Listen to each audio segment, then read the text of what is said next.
خۆشەویستانی کورسات نیوز سڵاوتان لێبێ بە خۆشحاڵیەوە لەگەڵ هاوکارەکانم پانۆڕامای ئەم شەوتان پێشکەشەکەین. سەرەتاش بە ناوی خۆم و هاوکارانم هاتنی جەژنی ڕەمەزان لە سەرجەم ئێوەی ئازیز پیرۆزەکەین. هیواخوازین کات تەندروستی هەموو لایەکتان زۆر باش بێت و جەژنیش ببێتە مایەی تەبایی و یەکریزی و دڵخۆشی و سەربەرزی هەموو لایەکتان. لە جەژنیشە ئێمە ئەبێ باس لە پرسە سیاسیەکان بکەین، بەڵام ئەم شەو جیاوازتر لە چەند ڕۆژی ڕابردوودا کۆمەڵێک کێشە و گرفتی جۆرا و جۆر هەبووە لە پرسی سزادراوانی بادینان، لە پرسی دوورکەوتنەوەی مەسافەی نێوان هێز و لایەنە سیاسیەکان، بەڵام ئەوەی لە شەوی ڕابردووە بینیمان بەیاننامە و پیرۆزبایی هێز و لایەنە سیاسی و سەرکردە باڵا سیاسیەکان بوو کە هەمویان داوای یەکریزی، داوای تەبایی، داوای خۆشگوزەرانی بۆ میلەتەکەیانەکەن. ئێمەژە پرسین چێ ڕێگەی لە هێز و لایەنە سیاسیەکان گرتووە کە یەکریز و تەبابن، کە خۆشگوزەرانی بۆ گەلەکەیان دابینکەن. هەموو جەژنێکی وا ئەخوازن، بەڵام چی ئەکەن؟ ئەم شەو هەمووانە لە پانۆراما لە ڕێگەی بەڕێز کاک ئاری هەرسین ئەندامی ئەنجومەنی سەرکردایەتی پارتی دموکراتی کوردستان لە سلێمانی و هەڵەبجە تاوتوێکین. کاگاری سوپاس. دوو سێ مانگێک بەر لە ئێستامە لەگەڵ بەڕێستان گفتوگۆیەکمان کرد. ئەو کاتە بەڕێزت هەر کادرێکی پێشکەوتوی پارتی بوویت، ئێستا پلێشی سیاسی هەیە لە ناو پارتی دموکراتی کوردستان. وێ ڕاوی جەژنە پیرۆزانت لە یەکەم هیوادارم ئەم شەو بتوانین ڕاشکاوتر لە جاری پێشوو قسە بکەین. پێشەوەی من هیچ گفتوگۆیە بکەین، ئەگەر جەژنە پیرۆزەیەک تێک جینا ئەچینە لای کورتە ڤیددیۆیەک و لەسەر ئەوە یکەم بە پرسیارێک بۆ جەنابەت. بەڵێ وەڵاهی زۆر سپاس کاکەزانە. منیش جەژنی پیرۆزی ڕەمەزان لە خانەوادای سەربەرزی شەهیدان و هەموو تاچێکی کورد لە هەر شوێنێکی دنیاە پیرۆز ئەەکەم، هەروەها لە جەنابتان لە مستافەی ئێرە لە ستافی کورسات و هیوادارم ئەم جەژنە وەکو هەمومان هیوادارم کە ئەم جەژنە ببێتە هۆکارێک بۆ ئەوی کە ئەو مەسافەی لە بینی ئێمە هەیە کە زەرێکی زۆری دیاوین نەمێنێ و تێک نزیک بینەوە. بێکەوە بینەری گرتە ڤیددیۆکە بین پیرۆزبایی دێنەوە لای جەنابەت. فەرموو. زانا دەم باش جەژنە هەموو لایەکی پیرۆز بیت نوکە ئەم لێ ئاکرینە لە ماڵە ماڵباتە شێروان شێروانی ڕۆژنەمەوان کو هەفتەی بە هاتیە دەستە سەرکردن و بریارە زیندانیکردنێ بووی چەندین هەواڵین وی هاتە دان و 6 ساڵە بینە زیندانیکردن. دیارە کو ئەف جەژنە بووان جەژنەکە جیاوازە ji ber ku bicareyekî şêrwan şêrwanî digel xêzanê xwe cejnê naketin. Em dixwazin ku daxuyaniya malbata wê bigirin li ser vê cejnê ka ciyawaziya vê cejnê bûwan çi cejnên derbasbûyê da. Mamosta Rogeş hevjîna şêrwan şêrwanî digel min e mamosta cejnan ku pîroz bêt eger tu behsî vê cejnê bikey ku herdem kak şêrwan tata akirê û bijin digel hatin. Vêjarê ew digel hingûnî yanî çend nexweş bû hingû we hingû çi peyamek heye bû vê cejnê. سەرەتا بە خێراتنتانەکەم. بەڵێ تەپان بێگومان کاتێک گەورەی ماڵ لە ماڵ نابێ و جەژن بەبێ ئەو هیچ تامێکی نابێت. تەپان مناڵەکان زۆر متەئەسرن بەوەی کە باوکیانەوە نزیکەی 7 مانگە گیراوە و بۆ هەمومان هەر ناخۆشەوە ئەم جارەش بەبێ باوکیان جەژنمان کردوێتەوە بۆ ئێمە قورسە. مامۆستا ڕۆگەش دەگڤدانەکە نافخۆیی جیهانی لەسەر گرتنا ڕۆژنەمەوانên بادینا دروست بە تایبەتی شێروان شێروانی یان هەنگۆ چه پەیامێک هەیە؟ باسی هەموو لایەنەکانەکەن کە خۆیان بە خاوەنی ئێمە زانیوە، چونکە لەم کەیسەیە بە حکمی ئەوەی کە هەمویان قسە ئەکەن لەسەر ئەم کەیسە لایەنە دووەلیەکان هەروەها ناوخۆیەکان هەموو لایەنەکان زۆر سوپاسیانەکەم و لێرەوە چاویان ماچەکەم و جەژنە پیرۆزیان لێکم بۆی کە ئێمەشیان کردووە بە کەس و کاری خۆیان و لەم کەیسەیشا کە دیارە بە حکمەوەی کە هەمویان قسەی لەسەراکەن دیارە کە ئەمانەستەم لێکراون و شێروانی هاوسەرم و هاو ڕێکانی هەمویان هەم بێتاوانن لەم کەیسەیە. مامۆستا دەمێکی زۆرە پەیوەندی پم گوڤانەگریە؟ خۆی مانگی سێ تەلەفۆنێکی کرد، دوایەوە بۆ ماوەی تقریبا نزیک 2 مانگ تەلەفۆنی نەکرد، بەڵام 3-4 ڕۆژ بەر لە ئێستا بۆ براکەی تەلەفۆنی کرد بوو 3-4 دقیقە قسەی کرد لەگەڵیا. بچم شاهین ئەگەتو بێ وێرە شاهین شێروان شێروانی کوڕەویە شاهین vê carê babeta digeltaniye yanî çend nexweşe bû hingû we te çi daxwazî heye؟ سەرەتا ئەزۆکی کوڕە ڕۆژنامەڤان شێروانی سلااو و ڕێز ڕاستی هەستەکە گەلک ناخۆشە ئەف ساڵ باپیرە من ئامرێ خودێ کرد و بۆ منیش گەمەدانە ڕاستی ئەم گەلک غەریبیە بە خودکەن و شاهین کوتا جار کە پەیوەندی کرد کەی بوو و تۆ چی پێت بوو؟ کوتا جار 4-5 ڕۆژ بەری نوکەبی و ما گوتێ گەلک غەریبیەکەن و وەرە بەرز بە و ئەمزانی تو بێتوانی و ویش گوتە من تا ئەگەڵ خشک و برایەت خۆ هەبن منیش گوتێ سەر چاڤەم بلە من گوتێ ئەمیشە وەرەتە بەرز بیت و چونکە ئەمزانی تو بێتوانی و ئینشاڵڵا دی ئازاد بیش گوتەمە ئەس داوا گوتکەم تا خودێن گو پارێزیت ماش گوتێ هەمیش داوا بوتەکرد خدایان بژین ئەبە بخو یعنی غەداک و مەزن ئەلڤۆن چاسەوەتنیەتێن ئەبە بخو شۆلەگەبان و ڕۆژنەمەڤۆنن نەتەوەم بۆن ئەف تۆماتێت وۆ نەبدیبۆنە بەناین ئەبە هەمید بێ بنەمۆنە بەس بۆ دەسەڵاتە دێ جواد بێژن ئەبە دا قونسوخۆنە پەقینە جا دەبێن ئەبە هۆی کۆیا پەتاتێتین جا یا گوتی ئەبە دێ سیخڕێت ئەمریکا و ئیرانی و قوبان قوسوخۆنانە ئەبە هەمی یعنی وان تشتی هەیمە کومتن سەرتێنە دەلیل کودا ببینە تۆمەت باتێن بەس بۆ چه بەلگای درست نینن و تەژە بۆوەرنەوەتێت بەس بۆ قرار یەوەنە یا هەموو چ تشتی ئەو حەستێن یدەن و دەسەڵات ئەون و حاکم بدادوار بچ بێت هەمە هەیل بن دەسەڵات حیزبێ بە چ ڕێنەوە بدنێ ئەو هەموو دەوێ تەنفیستین و جوادید مینت سر محکمه که محکمه چهار بریار داد یعنی بگم دخواستین تعدیل المحکمه یعنی تمیزی درستهایی یاسای جبهه نگیرم یعنی هیوید که تعدیل المحکمه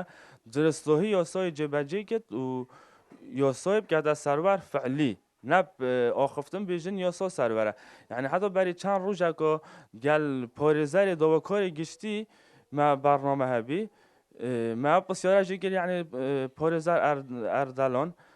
پارزر لقادو اجیل هولیره یعنی ما بسیار جیگر آیا بود یعنی تو بیش یه هات بنا ایشاندن زندانه و گفت اصلا شیم بیشم کات این ایشاندن یا نه معنات هات این ایشاندن اگر بوشت نشی بیش اگر هات بنا ایشاندن تو دا بیش یه هات این ایشاندن یعنی اگر تو پارزر دو کاری گشتی بی تو نبیشیم کو نهات این ایشاندن معنات هات این ایشاندن باشه اگر تو زندانه و وانا اشکنجه بیشینی یعنی و یاسانی نه و محکمه جی پیشلکاری ها گیر یعنی چه دام پیدا نگو زندان و بدور گردن محکمه ناخودن بن اشکنجدان و به تو زورداری و به اول محکمه جنایت اخوارن دام پیدا نه و چه بالگت پیویز بر دست محکمه نینن حتی نوکجی بله من فید بابم بیت آزاد کردن که چه سرو که حکومت تلفن خزانه شهیدات کرد و بسیار جد کردن گوته هوا چه داخوازی هیا مجی داخوازیه که های که بابم بیت آزاد کردن و چنگوی بیتانه و چه تجدید سرنینه والله جلك دخواست كن يعني خو توانا جلك ومازن كرواني دي في حقوق الإنسان لازم ما ديد به بس أبد نشامنه ده بتشي جلك دخواست كن حتى كرمي بروشت قلت باي مري لا وتنشامنه دي يعني أفزري أبو زاروكات شيبوي يعني حقنينا بالفون بتشي كات كن قلنا ها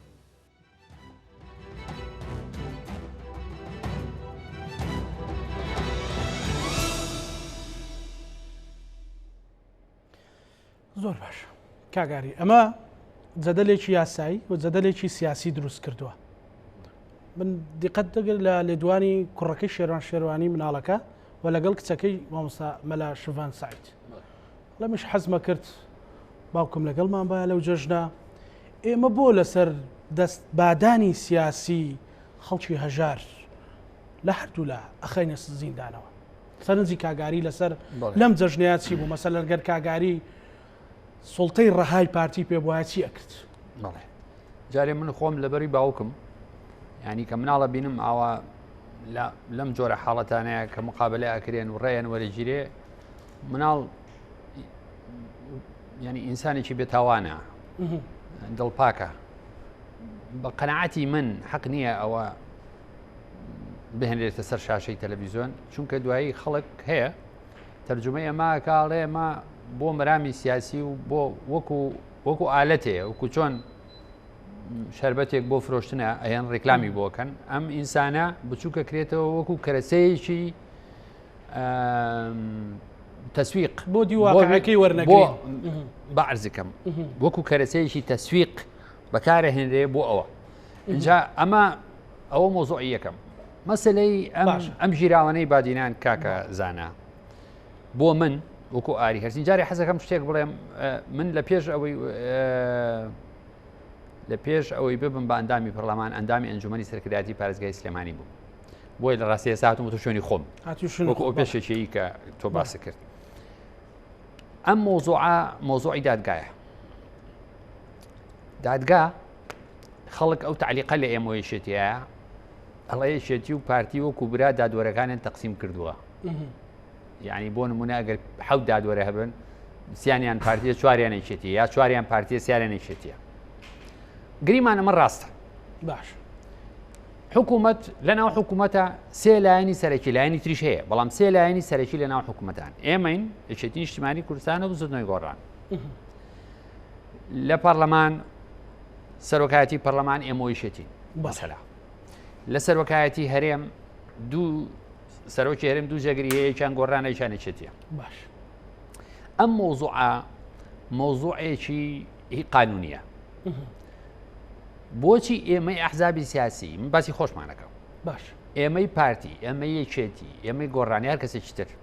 کە خۆی لە ناو حکوومەتایە کە نوێنەرایەتی ئەکرێ لە پەرلەمان لە سەرۆکایەتی هەرێم لە ناو لیژانی دادوەری هەرێمی کوردستان بۆ لە ناگەڕێک ئەوان قسە بکەن چ پێویست دەکا ئێمە یانی مەکتەبی سیاسی پارتی یا هی یەکێتی یا هی گۆڕان یا ئەمانە هەستێ بەیان نامە دەرکا و ڕێی خۆی ئەو خەڵکی کە لە ناو حکوومەت و پەرلەمان و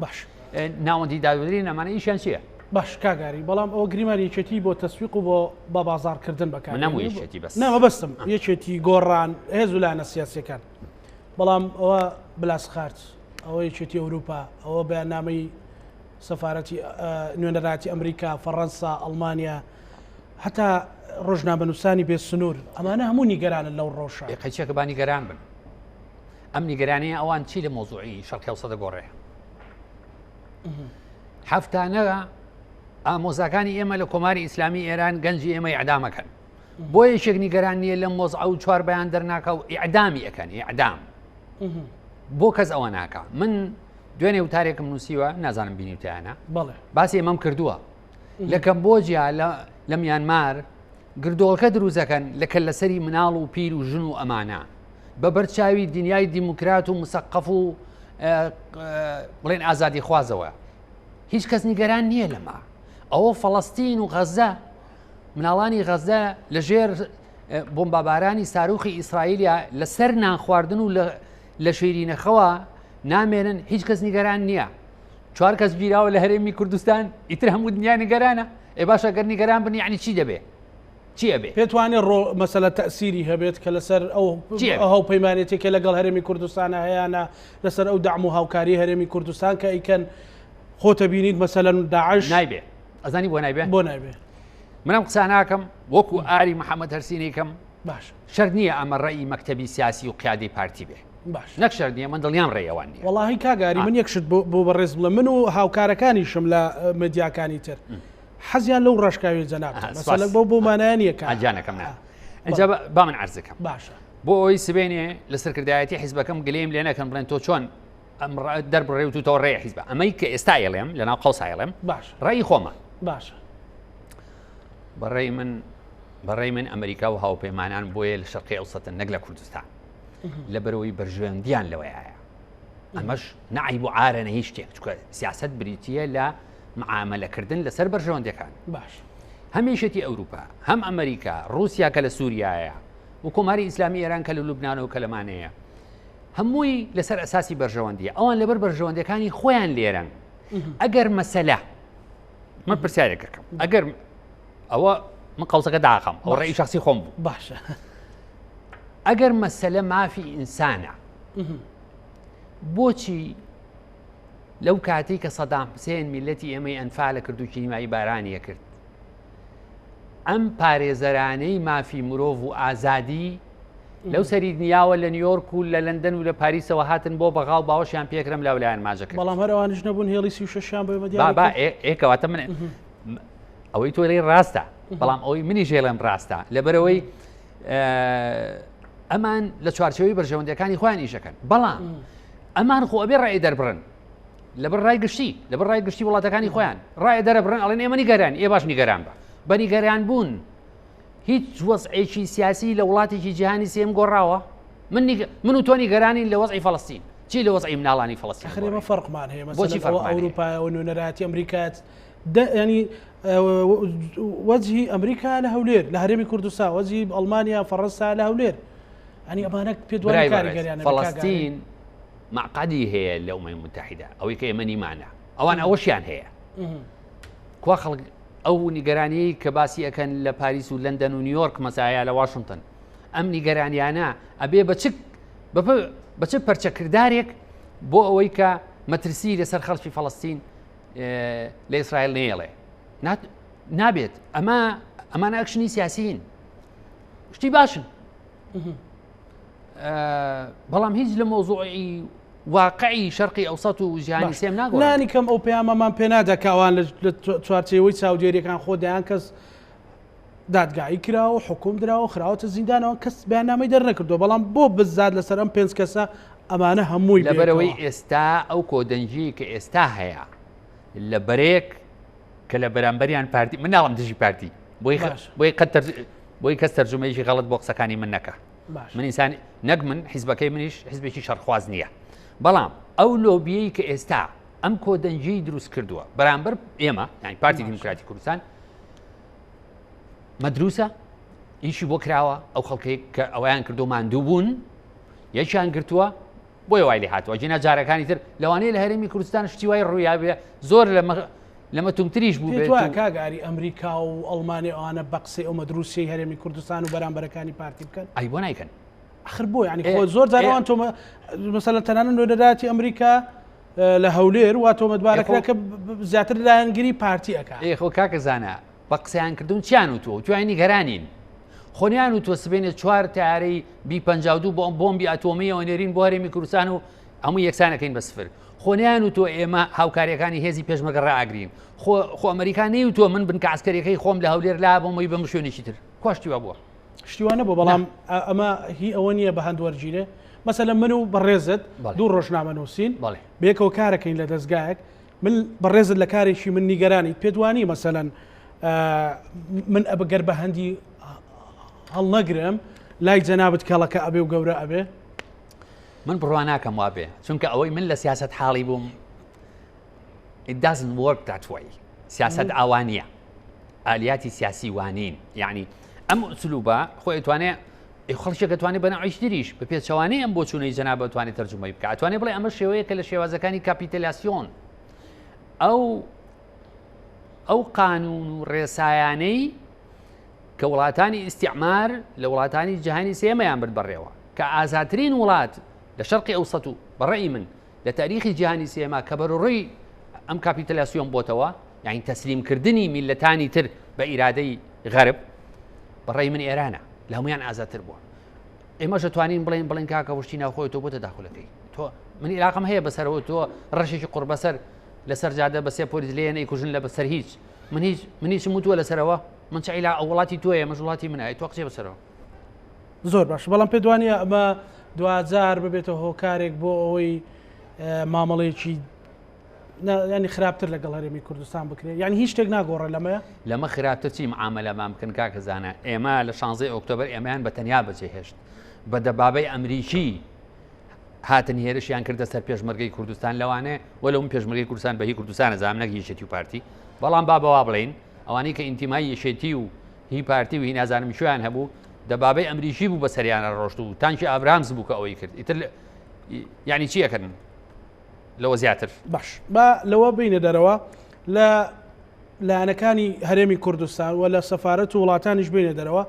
و ئەو پۆستەش لە جەنابەت وەرگرمەوەکو کاگئاری هەرسین کە ڕۆژنامە نووسێکی بەڕێزت یەکێک بووی لە ڕۆژنامە نووسە دیارە سەربەخۆکانی هەرێمی کوردستان پێشەوەی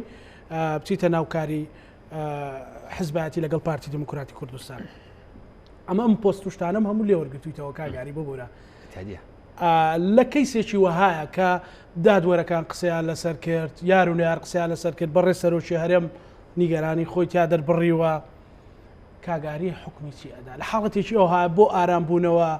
بۆ خۆت وتت من باوکم مەسەرەن ئەم مناڵە ئەڵێ من حەزمە کرد باوکم لەگەڵم وایە ئەتتا داوای لە سەرۆکی حکوومەتەکڵێت تۆ تەلەفۆن بۆ کەس و کاری شەهیدەکانەکەی مناڵە شەهیدەکان منیش تەڵەبێکم لە تۆ هەیە باوکم ئازاد بێت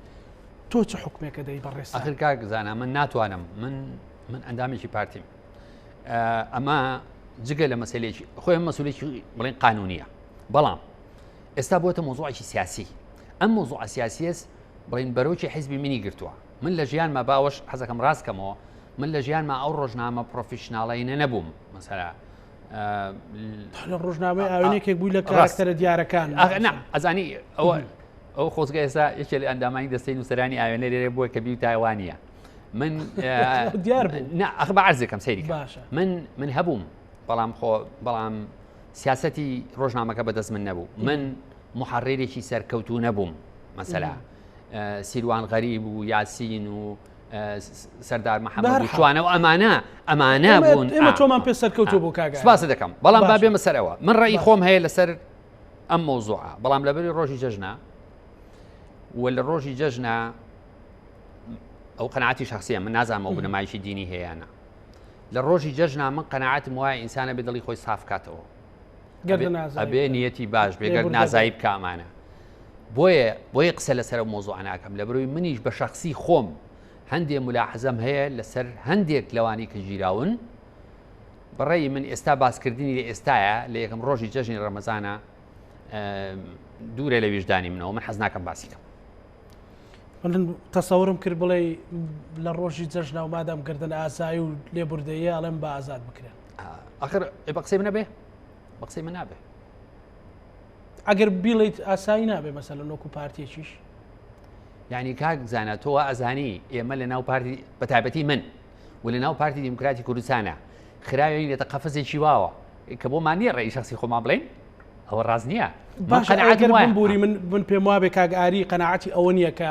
ئەیڵێ پێم وایە کاگاری چاوەڕوانی ئەوم لێ کرد بڵێ ئەبێ ئەوانە ئازاد بکرێن و ئەبوو دادگا سەر بەخۆتر بێ پارتی لێ دوور بخرێتەوە با ئەرزەکەم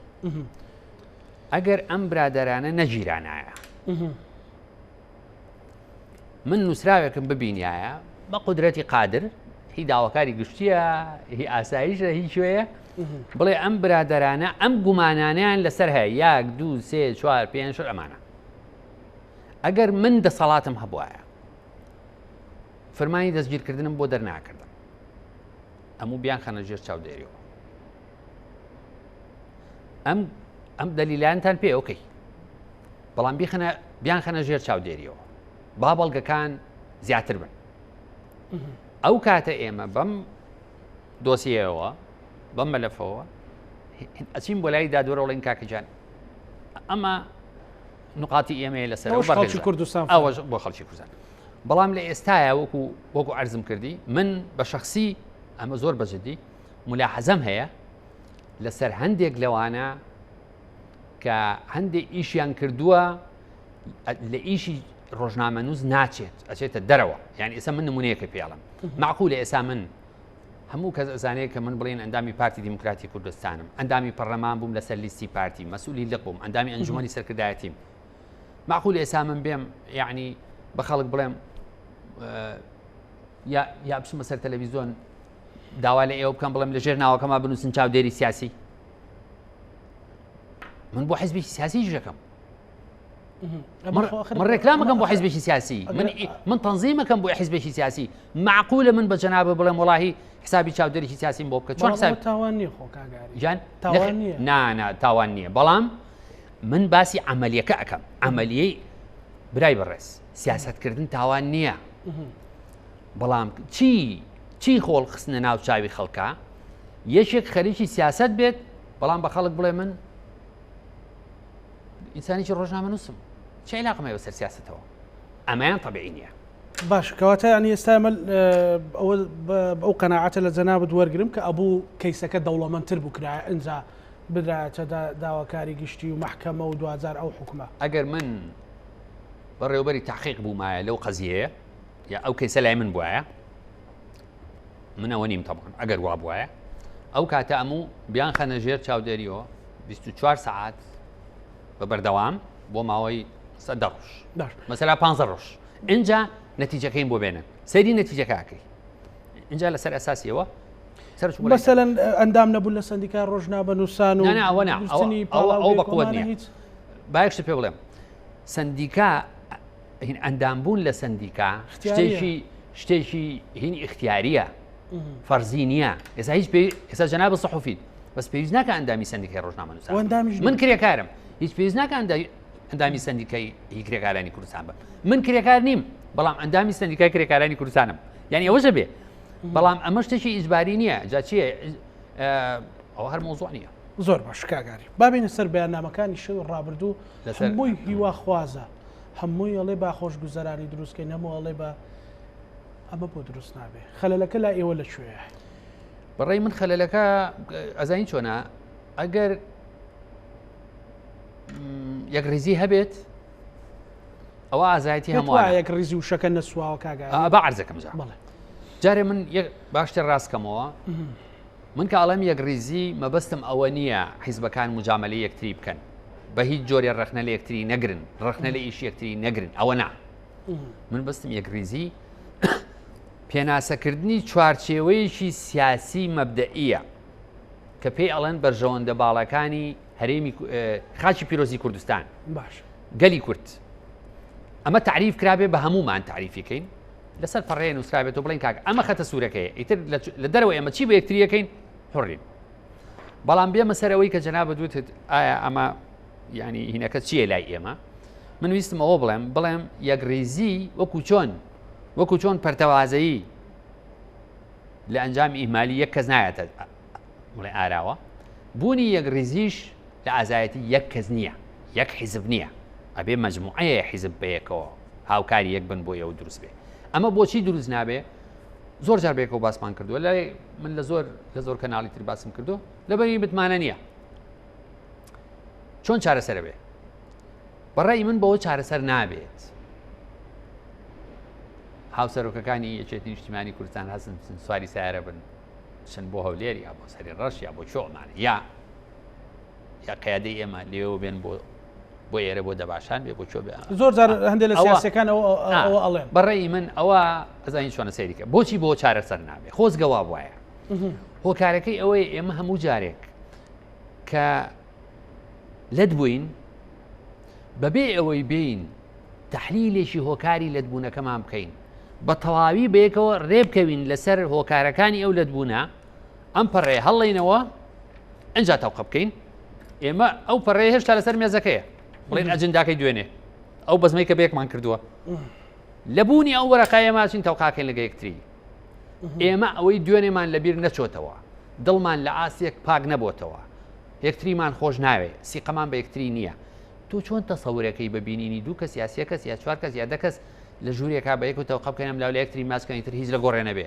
ئەوە ڕاست نییە ئێمە مشکلەکەمان ئەوەیە هینێکەیە من زۆرم بڕوا پێێتی خوا لەسەری سەرەوە نیشتیمان میلەت حیزب ئەوە قەناعەتی منە ئێمە چیمان کردووە نەعوذ بالله هەرە و ماوە بڵێن حیزب خوا ئێمە حیزبمان ئەمەنگە گەورە کردووە لە خۆمان کە بیرمان ئەچێتەوە حیزب وەسیلەیە بۆ خزمەتی گەل بۆ سەروەری نیشتیمان هەدەف نییە هەر یەک لە ئێمە وین ئەمە مەسەلە تەعەن نییە لە حیزبێکی سیاسی دیاریکراوە ئەمەیە هۆکارەکە ئێمە بەیەکەوە نەگەیشتوینەتە یەک ئەجندای نیشتیمانی و نەتەوەیی کە ئەمەنگە پیرۆز بێ ئەوەنگە مقدس بێ لامان توانێت لێبوردەویمان هەبێ بەرامبەر یەکتری لە پێناو ئەو ئەجندایە ئەم ئەجندایە بەس لە خەیاڵات و لە شعاراتی ئێمە هەیە ئەمانەشتی ڕێتۆریک و فانتازیان نەبوون بە استراتیژیەک لەسەر کاغەز بنووسینەوە هەمومان متفق بین لێی لەسەری باشە کاگاری ئەڵێن ئێمە فترەیە کێشەی فەڵەستین هەیە زەق بۆتەوە بەردەوامە کێشەی فەڵەستین لەبەرەوەی ملەتێکی یەکگرتوونین وانش یەکگرتوونین ئەمە حاڵیانەوە ئەو حاڵی ئێمەشە بێزەبدوایە کەواتە ئێمە هەموو تەجروبەیەک لە بەردەستمانە ئێستا مێزێکە لێرە هەموو شتەکانە بینین بەڵامە چینە سوچێکی زۆر بچوو یاریەکەی بوو. ئەزانی کاکە زانە ئێمە ئێستا بۆ نمونە هەردوو ڕەحمەتی مەلا مستەفا و مام سابرای مەحمە لە ژیانە نەماون. ئێمە لە کوردەواری ئەڵێن ئینسان کە مرد شەیتان دەسی لێشوە. ئێمە دەستمان لەو دوو بەڕێزە نەشتووە ڕۆسەری فەیسبوک کە بزانە چییان پێکەن. ئەوەیە کە پێم وتی ئێمە هێشتا ئەو برینیانەی 57 ساڵ 58 ساڵ کۆنا نەهاتوینەوە ساڕێژکەین. ئێستاش بە زمانی شەستەکان لە یەکتری قساکەین. ئەوە یەک. دووهەم شت چییە لەسەر ئەو نمونەیە کە فەڵەستین و هینێنایەوە. فعلا ئێمە و فەڵەستین لە یەکترێکی. ئێمەی بڵێن سیاسیەکانی کوردستان سۆلیستی باشین. وەکو ئەوەی تۆتی پێشی مۆسیقا هەبێ بڵێن عازف عود و کەمان و پیان و ئەمە هەمووی عەبقەری بێت لە بواری خۆیان. بەس بە یەکەوە نەتوان پارچە مۆسیقای لێبن. ئێمە ئەوەین. ئێمە سۆلیستین. ئێمەی ئەحزابی کوردی ئەمانەیە خۆمە هەر یەکەمانەیە خۆی گۆڵکە. پاس نایە بە کەس. بۆیە تیپەکەمان نایباتەوە. جگە لە تیپەکە چیتریشمان هەموو شتێکە دۆڕێنی تۆ کاسێ دۆڕانەوە ئێکەتی نوێی بردۆم عنێ کاسەکە دۆڕان کاسەکە سەروەری نیشتیمانە خۆشببختی گەلا ئەو شتانەیە کاکە چارە سەرچیە ینی ئێستامە هەر بین و بەرنامە بکەین لەسەر ئەم شتانە مەسەلەن ئێستا ئەندامێکی سەرکردایەتێکی نیشتیمانی کوردستانیش بێنم مەسەلەن ڕەنگە ئارایی ڕاستکانی هەر مەسەلەن لە شکڵی جەنابەت بێ لە بزوتنەوەی گۆڕان بێنم لە کۆمەڵی دادگەری بێنم لە یەکگرتووی ئیسلامی ئەی کێ چارەسەری بکات ئەبێ خۆمان بیکەین کاک زانە ئەزانی کێشەکە لەکوایە ئێمە یانی یەک شتیش هەیە بە ئەو ڕاستیە بڵێن ئێمە وەکو خۆمان خواغەزەبی لێگرتوین یەکتری قوبوڵ ناکەین و پاس نهێن بە یەکتری و تەسیری دەرۆشمان لەسەرە ئەو قسەیە ڕاستە لە زۆر شوێنی تر من باسم کردووە کە جوغرافیای کوردستان گەورەترین دوژمنێتی یعنی تۆ چارە نییە کە یەکێتی نیشتیمانی کوردستان بیت ئەبێ بەینێ باش بێ لەگەڵ ئێرە ئەوە مسنورە چی لێک هەر عەقڵ ئەڵێ تۆ بێ عیلاقە و باش بێ بابە لەبەر مەسایلی تیجاری وانە هاتوچۆی گەشتیاری ئەگەر پارتی بووی ئەبێ عیلاقە لەگە تورکیا باش بێ بەس قەزیەی کورد لە شەرقی ئەوسەد ئەمەنگە ئاڵۆزە ئەم کوردستانە هەر پارچەی کەوتۆتە شوێنێکەوە بۆیە تۆ خۆت ساحبی قەزەی خۆن نیت لەبەری زۆر کەس هەیە مدعیە لەسەر قەزیەی تۆ ئەمە من بەس هێزەکانی ناو شەرقی ئەوسەدم باس کرد اینجا وەرە بڕە دەرەوە سەری فەڕەنساکە سەری کۆمپانیاکانی نەوتکە سەری کۆمپانیاکانی تری تیجاریکە لە سین و یابانەوە بیگرە تا هەندستانەوە تا نەزانم بڵێن کۆریای باشوور وەمانە بۆیە ئێمە هیچ ڕێگەی تر نییە ئێمە ئەبێت لەوە تێبگەین ئەگەر بەڕاستی بمانەوێت ئەم هەموو قسەی کە ئەیکەین لەسەر شەهیدان و لەسەر خۆشەویستی نیشتیمان و ئێمە پێشمەرگە بووین و حازە بووین خۆمان بین بەکوشت هەندێکمان بریندار بووین لە ژیانە ئاوارە بووین ماڵمان وێران بووە ئەگەر بەڕاستیان قسانە ڕاستن یعنی ئێمە بڕوامان بەم قسانەی خۆمان هەیە هیچ شتێک لە کوردستان ئەزیزتر و پیرۆستر نییە هیچ شتێک لە خۆشببختی میلەتی کورد گرنگتر نییە ئەبێت ئێمە هیچ ڕێگەی ترمان نییە لە پێناو ئەم دوو قەزەی کە من عرضم کرد نیشتیمان و گەل ئەگەر ئێمە ڕاستەکەین ئەبێ یەکتری قوبڵکەین و تەسحی بۆ بین ئەبێ واز بێنین لە یەکتر ناشرین کردن تەخوینکردنی یەکتری ئەمە بۆ بە یاریکی مناڵانە لە سیاست دەرچووە هیچ جوانێکی پێوە نەماوە من ئەمەی جەناب دەڵێ یعنی ئەم ڕۆیشێ لە حیماکانم لەی پرسییم وتێرێکا ئەم قسەی تۆی کرد وتی پارتی یەشێتی گۆڕان یەکگرت و کۆمەڵ سەرکردەکان هەمووی ئەڵێ هیوادارین ئەم جەژنە ببێت بە مایەی ئەو نییە خۆشگوزەری یەک ریزی بەڵێ ئەی بۆ ناکرێت وتمەڵی کوڕمەوە بێ لەوانە پرسی کە واڵێن ینی بۆ ناکرێت من نازانم بۆ ناکرێت باشە کەواتە من بۆ ئەو پرسیارە لە بەڕێزت نەکەم کە زۆرێک لە حزبەکانی تری کوردستان ئەڵێن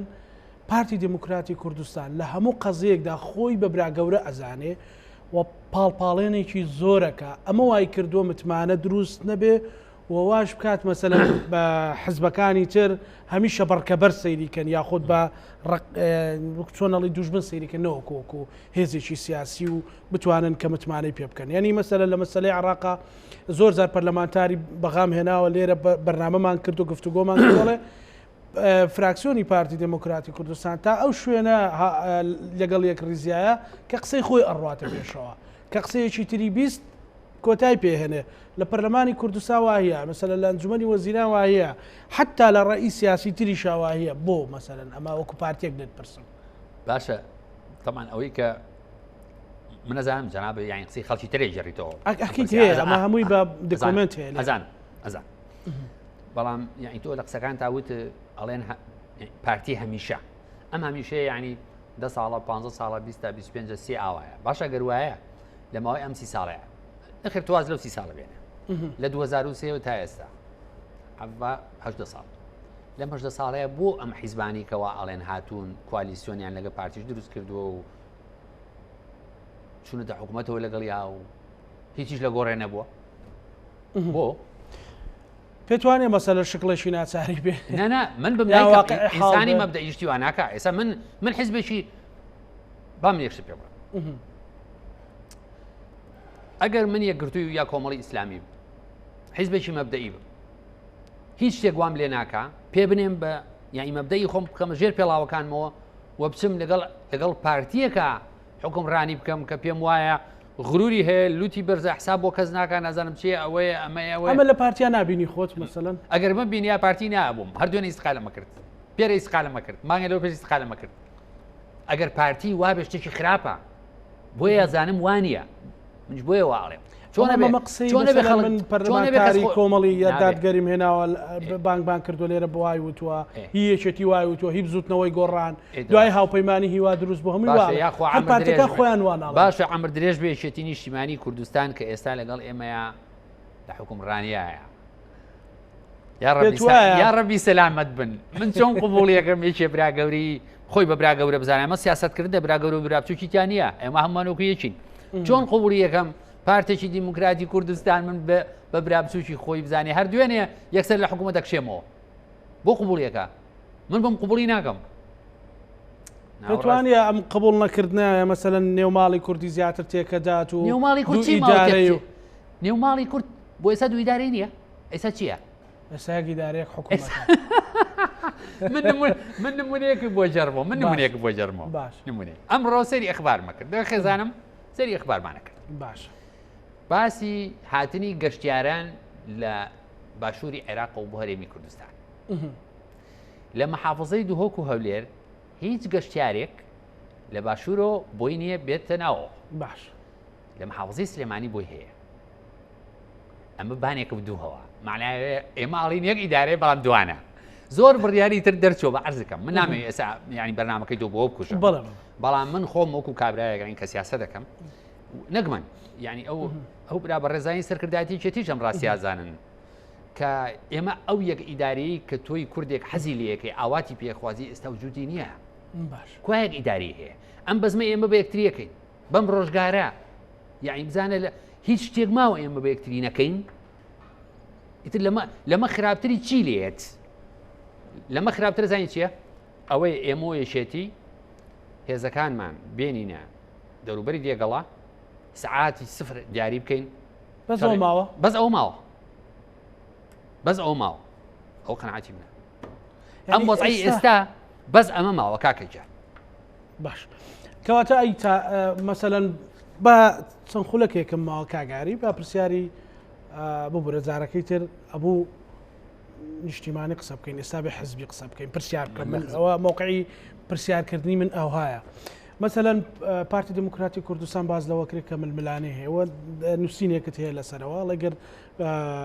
بەرزانەکان بنەماڵی بەرزان نەبێ پارتی ئەسڕێتەوە ئێستا ناکۆچی هەیە لە نێوان بە ئاشکرا هەستی پێکرێ مەسەلە لە نێوان بەڕێ سەرۆکی هەرێم و بەڕێ سەرۆکی حکوومەتی هەرێمی کوردستان کە دوو ئاراستی زیان حتا لە خیتاباتی شانەرمونیانی و ئینسیزام بە سەرۆکی هەرێمەوە زیاتر دیارە تا سەرۆکی حکوومەت ئەم لە دوانەی جەنابەت یان ئەو نووسینی جەنابەت لە پایچی ئەو نووسینە من لە زمانی ئەوانەوە ژێڕاومەتەوە کە گرە و یا قمار لەسەرەوەکەن کە لە ناو پارتی دیموکراتی کوردستانە یا لە ناو بنەماڵی بەرزانیە دوو جەمسەری هەیە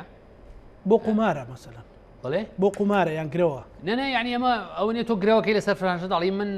من تەشیدم فڵانتی بەیباتەوە ئەو پارەدانی بەڵێ ئەوانەی کە حەزیان لێیە ئەوانەی کە حەزیان لێمە ڕووبە لەبەروی خۆیان نەزانن مناڵێکی دەزانێ ماڵی مەلا مستەفا شەق بن ئەو پارتی دیموکراتی کوردستانە منێمێنێتەوە ئێکە ئەمەی مایەوە لە قازانجی منافەسەکانێتی ئەوەی کە ئەڵێن لە ناو پارتی دیموکراتی کوردستانە دوو ئاڕاستە هەیە دوو ئاڕاستە نییە بۆ چوونی جیاواز هەیە ئێستا هیچێکی وەکو بڵین کاک نێچیروان ئوسلوبی سیاسەتکردنی خۆی هەیە تۆ بۆ ئەڵێ ئەنگ سەیری کاک قوباد و کاک باڤێڵکە لە یەک دایک و لە یەک باوکن بەڵام ئوسلوبی سیاسەتکردنیان جیاوازە جا قەیچێکە ئەسڵەن ئەوە شتێکی باشە یەکتری تەواوەکەن نسخە یەکتری نین بۆیە ئەمەی کە خەڵک من نووسینەکەم لەسەرەوەیە ئەوەی کە هەندێک کەس